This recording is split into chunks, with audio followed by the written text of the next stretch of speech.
welcome back to the PACtrospective. Today, I'm with Kayla Anthony, who is the Executive Director of, I got to say the whole name here, because it's Philadelphia Society for the Preservation of Landmarks. And we're talking to Kayla to talk about the Physick House, which is where we did our 2015 Fringe production of The Captive. So hello, Kayla. Hello, thank you so much for having me today. I'm excited to chat about the whole Physick House and PAC's involvement with the house. It's great. Brought in a lot of people back in the day. That's what. Now, do you know, had the Physick done shows before, or was this like maybe like one of the first ones? You know, I don't know for sure, but I think it was one of the first ones. I know that I think it was our first like Fringe Festival, because Captive, it was for the Fringe Festival, correct? Yes. Yeah. So I think it was one of our first Fringe shows that we did. We might have had something smaller in the past, but I think that was one of the first larger scale productions for sure. the Fringe, of course. So can you talk a little bit about like what Landmarks is? Absolutely. So Phil Landmarks, for short, it's a little easier that way, is a 90-year-old nonprofit. It's our 90th anniversary year this year, which is really exciting for us. But we are we steward 4 historic house museums in and around Philadelphia. The Powell House, which is located on 3rd Street, Physick House, which we'll be talking about today, which is on 4th Street between Pine and Spruce. We have Grumblethorpe, which is in Germantown, and then historic Waynesboro, which is in Paoli. And our mission is not just to steward our 4 historic house museums and preserve them, which is of course a big part of what we do, but also to provide related cultural, educational, and historical programming, which is why we love inviting in theater groups and different art exhibits and museum studies folks, as well as we do like an early music series concert. So we love having just different kinds of educational content to share with our constituents. And the houses are gorgeous and are filled with so much history. And I'm from Philly, so like I was born and raised in Philly, and people that know me know that I'm kind of a history buff. So way before like our involvement with PAC being there for the Captive, growing up in Philly, on the weekends, my dad would take me to all the historical houses and mansions. So we would go to the art museum and all that kind of stuff. But then I was always very, and maybe this like has to do with like my interest in rare classics. I was always interested in what are the historic places that people don't know as well. And so we always went to the Powell House and to the Physick House and the mansions at Fairmount Park. So I'd been to the Physick, I don't know, probably 5 times before we ever did a show there. And I think our involvement came about because we were looking at the Powell House, which is, do you want to talk to me a little bit just about the Powell in terms of its history? Yeah. I know it's not the Physick, but I think it's kind of how Landmarks started. Right, exactly. So that's how we got our start back in 1931. The Powell House was slated for demolition. It was supposed to become a taxi cab parking lot, and its owner, he became ill. His nephew ended up eventually selling it to Frances Ann Wister, who's our matriarch. She and the colonial dames rallied to save the house multiple times in the early 20th century. As it was threatened, and she was very passionate about saving it because it's the last great mansion in Old City where Washington was a frequent guest, and the founding fathers were also frequent guests. So Samuel Powell was the last mayor of Philadelphia under the British Crown and the first mayor of Philadelphia under the New Republic.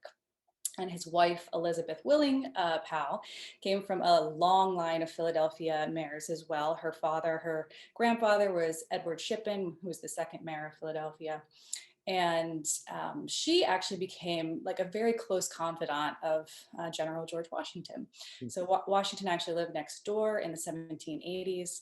And they, Martha Washington and Samuel and Elizabeth were very like close friends. They visited Mount Vernon a few times. The Powells, again, were often over at their house, as were a lot of the other founding fathers too, actually. It was kind of the party house after they would have these constitutional convention meetings.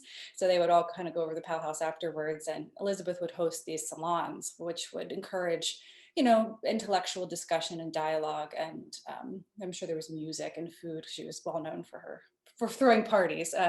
But But she kind of like in a lot of ways influenced the new nation. She wasn't shy. She didn't hold her tongue, which is a little not what we think about for an 18th century woman. When we look back, we think a little like Betsy Ross, made the flag. We Right. don't think a woman's out there sharing her opinion on politics, but Elizabeth Powell was pretty well known for not holding her tongue. But she was really well respected by some of these men as well. So it has an awesome story. It's again what kind of spearheaded a lot of the preservation movement in the early 1930s. Frances Anne, our matriarch, also had her hand in helping to secure the lands for Independence National Historic Park. She helped save the gates at the Woodlands, Elfress Alley, the Old Franklin Institute, which was it was the Philadelphia History Museum at Atwater Kent for a number of years. So she really had her hands in a lot of things, and we were, for a while, more of an advocacy group for preservation.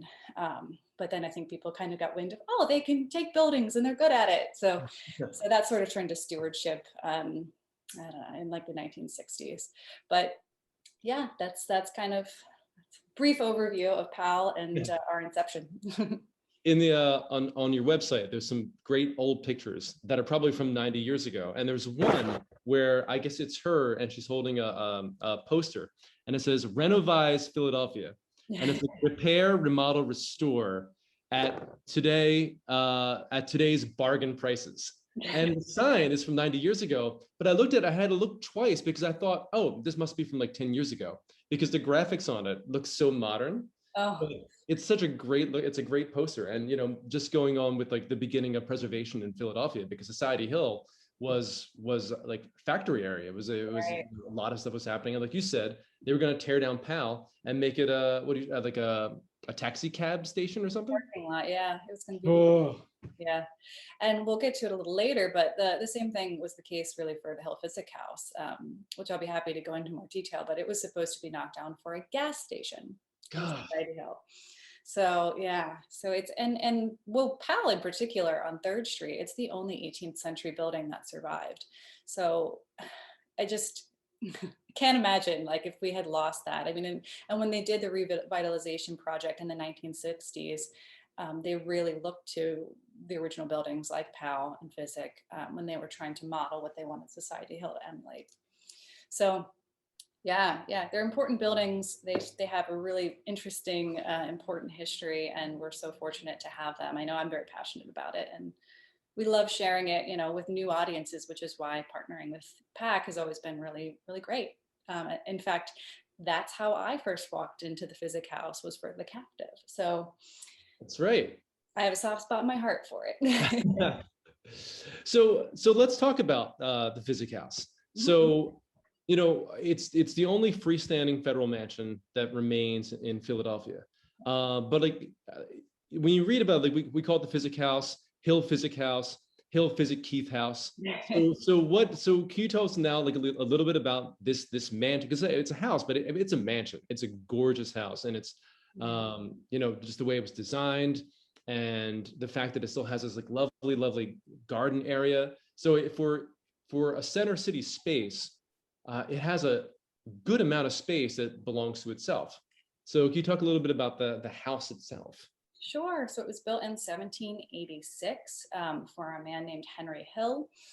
We're not sure who the architect was actually, but Henry Hill was a wine importer. He was famous for Madeira. His family had some wine vineyards on the Madeira Island, which at that point wasn't taxed. So he amassed quite a bit of wealth. And he was selling his Madeira to all the founding fathers. It's funny, there's a lot of connection between the PALs and the houses actually had a lot of connectivity at this time. So like Henry Hill was absolutely supplying wine to the PALs, to the Washingtons were actually among some of his top clients.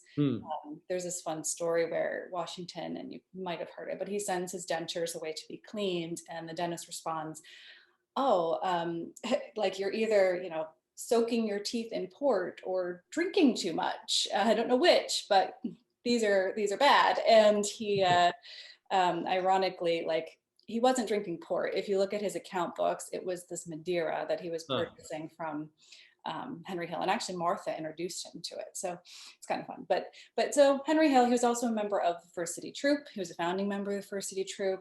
He helped finance the Revolutionary War. So he had an estate in Roxborough originally, and he wanted this townhouse to sort of be his mark in Philadelphia, to say, like, I've made it. He was a Quaker, which is a little against what you expect from a Quaker, because this is quite a lavish building. I think it's like 50 by 50 feet, like the perimeter. And of course, yes, we did have more land than we do now, but we still have a sizable garden there. Some of the original architectural features from Henry Hill's time survive. Of course, you've got the brickwork, but we have the original floors still. We have a beautiful King of Prussia blue marble foyer floor, which that was almost totally mined by the mid 19th century because it was so popular up and down the East Coast. So we're fortunate to have it. We have the original fan light, which is unusual. It was shipped over from Britain in one piece, which was uncommon for the time because they were made of cast lead. And this is actually made of cast iron. So it was sort of technologically advanced for the time. And it was very large. I mean, and if you walk by, you can't miss it. Multi-purpose, of course, it allowed light into the space. So light was considered a luxury. It's why if you come into the foyer, we have a mirror here and a mirror there, and it's, helps reflect that light. It was certainly a statement, but practical, of course, because you need to see. And this was, of course, a time where they didn't have electricity. So this window is quite a statement. It also was more or less to say, I've made it to the world, because at that time, it was one of the largest on the East Coast. Carpenter's Hall has definitely beat us out now, but it was a very, very large fan light for its time. So so he wanted to reflect a lot of,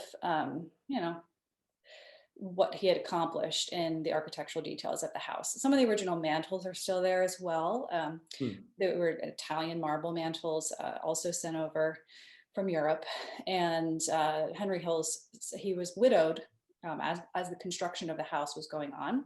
So he never ended up really living there with his wife, but his sister helped him deal with some of the architectural features. So she was the one that was buying and sending it back to Philadelphia. I don't know if that answers your question, but and then it became so it went from Hill and then to Physick, and that's sort of how like we always like think of the house. Like, I mean, most people like as the Physick House, and he was a doctor. So one of the things that's always great about PAC shows when we're site specific, especially for us that are core members of PAC, because we usually get to go to the spaces and we're checking them out and trying to figure out, okay, where we're going to put backstage. Okay, thanks for letting us use your kitchen for a dressing room, all that kind of stuff. And so when we were there at the time, the caretaker said, I want to show you something really cool. And so he brought me and Dan down to the basement. And so down in the basement, which you can't go to, there's this little room off to the side. And can you tell a little bit about like, what is this little room off to the side? What is the speculation about? Sure. So as you kind of briefly mentioned, Henry Hill was our first, resident of the house. He lived there until 1798 when he died of the yellow fever epidemic. Consequently, not far away was Dr. Philip Singh Physick, who was our second tenant, or owner, I should say. He was just working, blocks away with Dr. Benjamin Rush to find a cure for the yellow fever epidemic. So Physick had studied abroad in Edinburgh and in London, and he received his doctorate degree from these universities and came back to Philadelphia afterwards. But he studied with a man named John Hunter while he was in London. And John Hunter was kind of famous for, not using textbooks per se to teach his medical students, which today, of course, seems pretty straightforward, but he was more interested in autopsy and working on cadavers hands-on. And at that time, it was considered pretty taboo here in the United States. You didn't want to deface a deceased body. So they, this wasn't a practice that was done necessarily here. I mean, it was, but it was more on the hush hush, and it more often than not, you were reading about the body, not necessarily working on it here in the United States at that time. So this was a practice that Physick was well acquainted with, of course, when he came back to the United States. And he, entered into the yellow fever epidemic almost 2 years or so after he came back to the United States.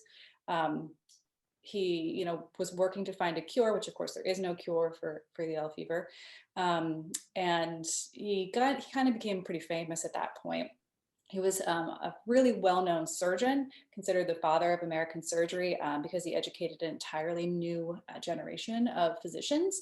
So he was the chair of surgery at the University of Pennsylvania, and the first chair of surgery, actually, I should say. So he was a well-loved teacher, of course. So this room in the basement, all of this to say, so he, of course, he was into the medical field, and he was very practiced with working on cadavers. This room is a little unusual because it is the original spring house. It's where they would have kept, water, anything they're trying to cool, like meats. There might have been an ice pit there at one point. But there's this odd kind of slab, like concrete slab that's there, which yes, could have potentially held water, but it's eerily body shaped. It's kind of a narrow body. Of course, they're much smaller then. And there's like a drain hole at the end of it. And it's just kind of like, interesting choice. And I suppose if you were going to be, getting a body, more than likely on the black market, you might have got that out of Washington Square, which was a mass grave at the time.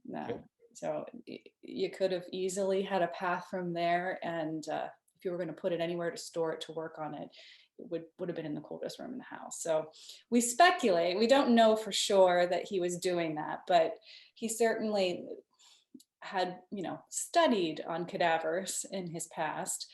And we're not sure if he was, actually practicing it at the house. He did have an office out back at the Physick House. So it's possible because he did experiment and design a number of medical instruments that are still used today. And he would have needed to know sort of how to use these tools, of course, before trying them out on someone who was alive. So it's not unheard of. It's not a far stretch to make, but we don't have any like documented proof that that's what he was using this room for. But it very well could be. And it's very decrepit in there. Like, there's stuff falling off the ceiling. It just like adds to the ambiance. Great. It's like when you go to an old house, it's like that's what you want to see. See now, and that's off limits. So now what's going to happen? And people are going to go to the Physick House. They're going to start bribing like the docents, saying like, "Can I give you $20? Can I see the slab? I want to see the slab." Yeah, I mean that does happen. We don't get bribed usually, but people are like, I heard there's this weird room in the basement, and it's kind of why I want to have like a live feed of that room. Right. Maybe in the medical museum sometime, like we did for a program, we had a live feed, which was fun. But it it would be just nice people to have a visual of it when we talk about it. But we'll see if that happens. Yeah. You put like a little thing. It's like it's an extra price to get to the basement. Yeah. So Kayla, you went to school for theater, am I correct? That is true. So, yeah. And then you came to Philadelphia, and now you've become involved with these houses. So like, how did you become involved with Physick? Have you always been a history buff, or was this like a new thing that developed like in the past couple of years? Well, in addition to theater, which was always like one of my first loves, I also really loved the French language and, European architecture. So like I studied abroad in France, and my favorite part about it was like Victor Hugo's apartments in Paris, and like, these beautiful, elaborate cathedrals. Like I was always enamored with it. And I've always sort of had an affinity for antiques too. And I never really had thought like, oh, I'm going to do this with my life. It was just like, I really enjoy these things. I feel very passionately about them. So it wasn't a conscious choice per se, but back in 2016, I actually was a part of a Fringe production that was happening at the PAL House. It was called Shadow House. And it was an immersive opera about the 250 years of history of the house. So some of my colleagues were playing Francis Ann Wister and the guy who owned the house in the 20th century, as in addition to like Peggy Shippen, who was related to Elizabeth Powell. So that was my first introduction to to PAL House. And I just sort of, fell in love with it. And I was like, how do I stay? How do I stay involved? And they're like, well, we're a nonprofit, a small nonprofit. Like, we don't really have anything. And I was like, okay, like, I'll keep it in mind. They're like, if you want to volunteer, that'd be great. And I was like, yeah, I'll think about that. And, a couple months later, they called me and they were like, do you want to work for like next to nothing as the membership assistant? And I was like, I'll do whatever. And one thing led to another, and they were like, "Well, you're competent. You have a lot of skills. Like, here, you want to do this and this?" And that's kind of the nature of nonprofits, right? Right, right. So yeah, I said yes to everything, and a lot of hard work, and I loved it. Like, I love our mission. I of course believe in it. I love that we use our spaces, for um, all kinds of uses. I mean, they're more. We want them to be more community spaces, where we can bring people in through theater or through music or through art, and not just, stagnant historic house museums, which we love and can still offer as well. But, I think it's exciting to think about how we can use the buildings to bring in people who may never have wanted to even walk through the door before. So, and we do, and that's really exciting work for me. So I love that about our mission. As far as how I got involved with the Physick House, I wanted the experience. So I was a site manager there. Um, I was working full time as the development programs manager and I was the site manager there, which is a lot. So that was a lot, but I wanted to know what it was like to live there, what it was like to, work in one of the houses. And yeah, I don't think you can be executive director of this organization if you don't understand like what it's like to live in a public space like Mhm. this, to take care of it. What all goes into the day to day for keeping up one of these properties. And so, yeah, that's kind of how. Our offices are also at the Hill Physick House too, so I was definitely aware of it. Um, but yeah, it was nice. I was there for about a year and a half as the site manager. I loved it. It's a lot of work though. It's a lot of work. Yeah. So, you mentioned that this is the 90th anniversary of Landmarks. And like everybody, this is technically PAC's 10th anniversary season. Oh, So it's like, yay, anniversary seasons, and there's a pandemic. yeah, I So know. so how have you found ways to be active during this past year, during like a big end of 90s, a huge year. So what have you been doing? Well, I think what we've really pivoted to do is activate the garden spaces more. And not that we didn't already, but we have these two beautiful gardens that are right downtown in Society Hill.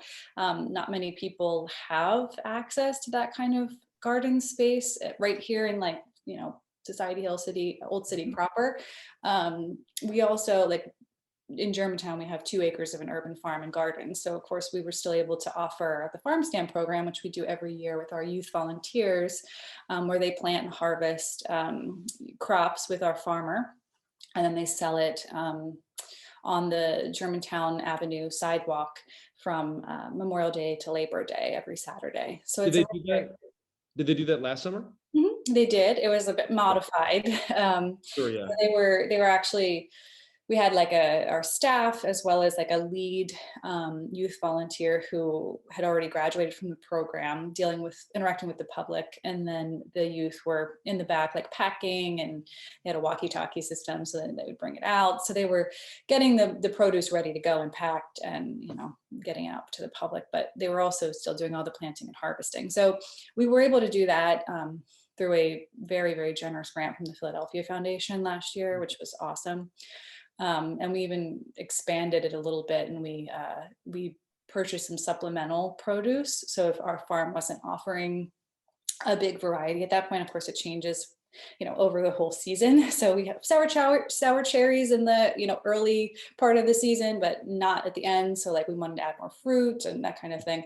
So we were able to, with help from the Philadelphia Foundation, of course, purchase some of this common market produce, sell that as well. So we had a much larger yield last year, which is really great in the middle of a pandemic. So we were able to offer more to the community.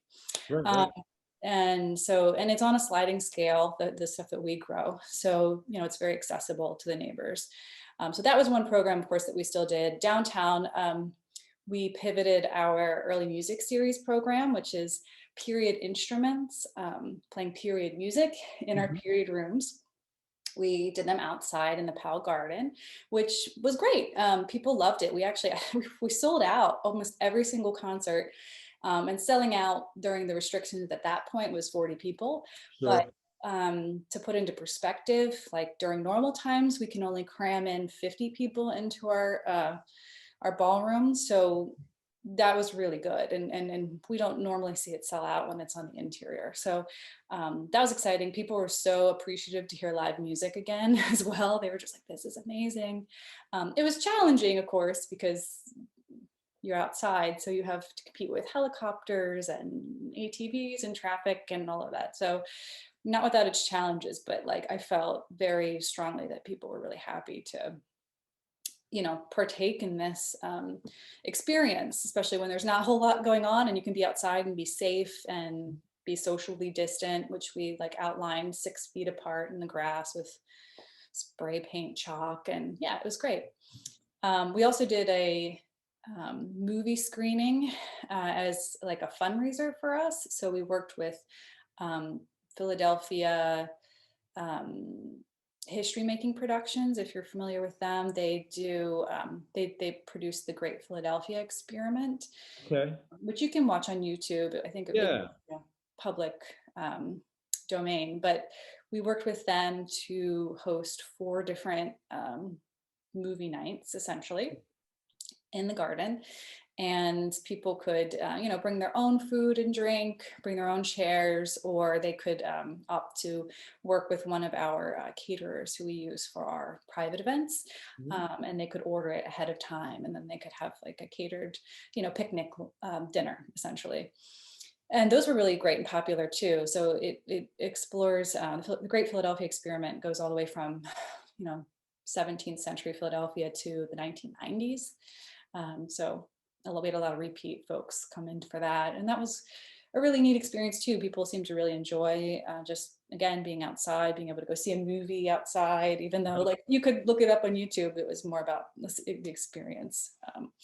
So we were really fortunate to have that, and Yeah. still been doing regular tours, just with limited amounts of participants. So we were capping at 5. I think we can actually have more Oh, than that yeah. now, but it's I mean, we're not seeing the same kind of volume of traffic that we normally would anyway. And I hope Well, that this summer will open up, but we'll see.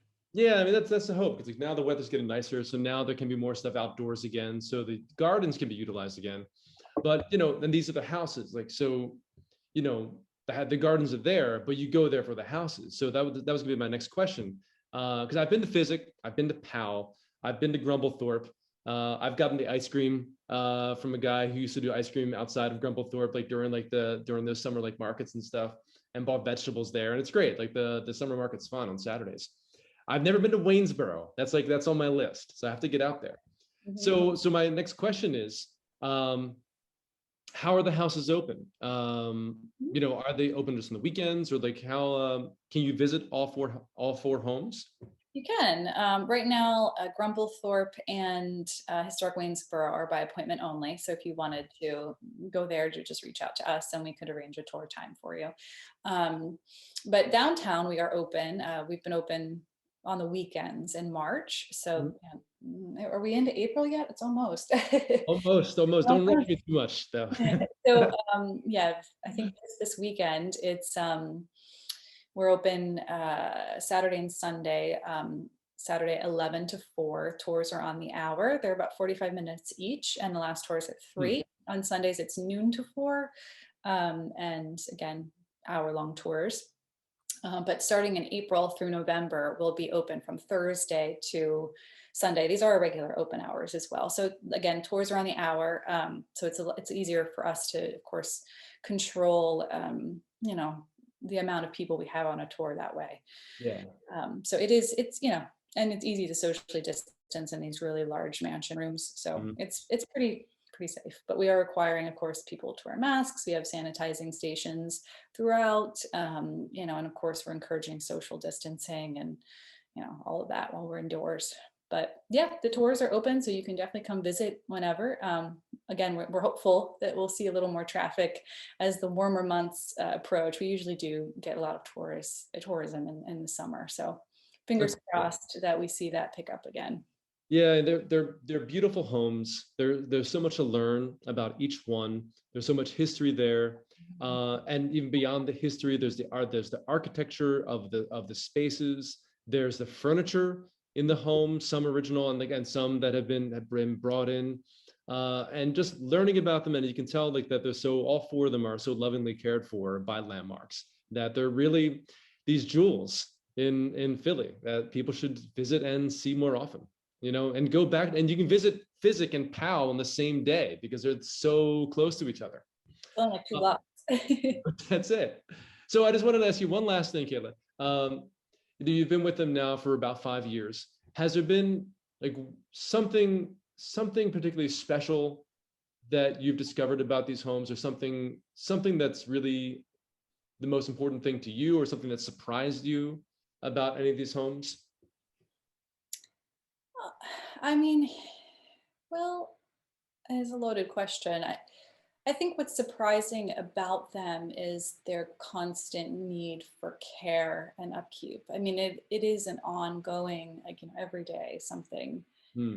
needs to be addressed, and you don't really know, you have to prioritize, of course, like what is the priority right now. We are doing a large capital project at House, where we're replacing the roof. We had the building repointed, some wood restoration, some repainting happening, and we're finishing that up here, hopefully the end of April, knock on wood. Things got a little bit pushed back because of COVID, of course, but that, they all have needs like that. So it is like, it's just the nature of caring for old houses like this. I mean, it's ongoing. It's ongoing work, for everyone to keep these well maintained and preserved. I think what's really lovely about our organization, and that I love so much, is, in addition to the mission, which of course I care a lot about, it's very much so a community driven sort of organization. There are people who care for each of the houses. We have house committees who pay to actually volunteer to be involved with the house, and they help raise money for the house. And so it's a really lovely, you know, dichotomy of people that you get to meet who also have the same shared goal of, keeping this available to the public, keeping it well preserved and cared for. So like that is really, I think, rewarding for me to experience. Perhaps I didn't realize that when I worked in the PAL house for the first time and was involved with Shadow House, but there's really a really lovely network of people who have been involved for years. And so that's great. And it's very rewarding for me to be part of that history. And that's another thing that's exciting, is that, now we are a part of, like, I am a part of the history of these buildings. And that's very exciting for me. I love that, like, this is the work that we do, the lasting impact it will have on these buildings so that they can continue to be available for future generations. That makes it worth, waking up every day and going to work for me. So like, I love that. And it really gives me an opportunity to be creative too. So I have sort of walked away from theater in a lot of ways, which I still love it. But this allows me to be creative, like on a much broader scale in some ways, because we can sort of create different programs, different opportunities, like just take the direction that we want to take with the organization, since we've seen so much growth. I think all of these things are really exciting, and it's a great time to get involved too, because it's growing. Despite the pandemic, it's growing. So I hope that answers the question. I know that was kind of a long-winded answer, but yeah, there's a lot of, challenges that go into maintaining these old buildings, but it's super rewarding for a lot of reasons. So Well, and that'll be one of the links I put on at the end as well, is that these are nonprofits, everybody, so that you can donate to Landmarks. we would love that. Thank you. So Kayla Anthony, thanks so much for joining us today. It was a real pleasure to speak to you about these beautiful homes and getting a chance to chat with you as well. Thank you. Thank you so much for taking the time. Happy to share. And I'd love to, see all of you who are watching today walk through our doors. We'd love to show you the house if you've never been, or even if you'd like to visit again or check us out for a program, please do. We plan on having a very, knock on wood, everything goes well, busy programmatic season this year, especially with our 90th. So keep an eye out. Yeah. And if you're celebrating a 90th, there's no better place to spend your 90th than in the gardens over at the Physick. So you can rent these homes as well for your own special event. And who knows, maybe you'll see a pack show there sometime in the near future. We'll see. Thanks again, Kayla. Thank you.